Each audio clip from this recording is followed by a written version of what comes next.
Bwana, mambo vipi mwanafamilia wa channel tupendwa hii hapa ya Bizaza Media.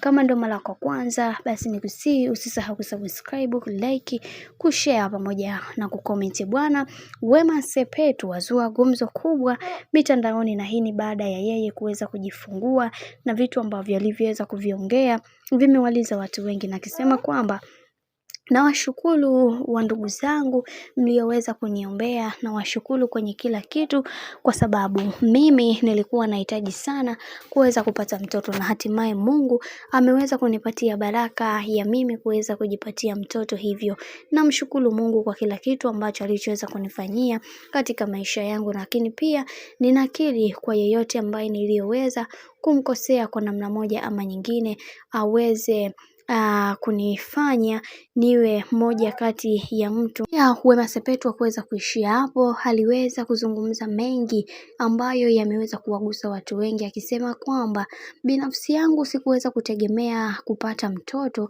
kwa umri ambao niliokuwa nao, lakini Mungu ameweza kunibariki, na mimi sina budi kuweza kutoa shukrani zangu kwa watu ambao wamekuwa wakiniombea mara zote. Najua kuna baadhi ya watu walikuwa wanaumia mimi kutokupata mtoto, na ukizingatia Kajala Masanja, Wolper, Auntie Ezekiel wote wana watoto, lakini mimi nilikuwa ndiye pekee ambaye sina mtoto. Lakini pia sina budi kuweza kusema kila kitu kina sababu yake. Huenda Mwenyezi Mungu amenicheleweshea mimi kuweza kupata mtoto akiwa na sababu yake maalum, lakini pia ninaamini kwa uwezo wa Mwenyezi Mungu kila kitu kitakwenda kuwa sawa, kwa sababu kuna mambo mengi yamekuwa yakitokea katika maisha yangu, hasa kwenye swala zima la mahusiano. Lakini nikija kulizungumzia swala la mimi kuweza kufiwa na mbwa manunu, sikuweza kupaniki sana, kwa sababu nilikuwa najua ni kitu gani ambacho ninachokifanya, na hata zile skendo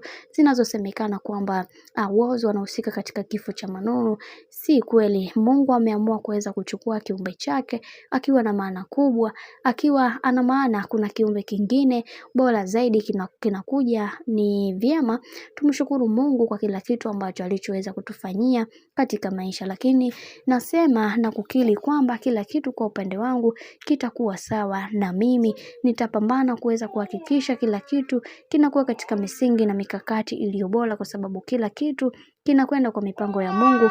Kwenye hili Mungu ataungana nami kuweza kuhakikisha kila kitu kinakuwa katika misingi na mikakati iliyo bora zaidi. Bwana, mambo ni mengi sana kuhusiana na hili sakata zima.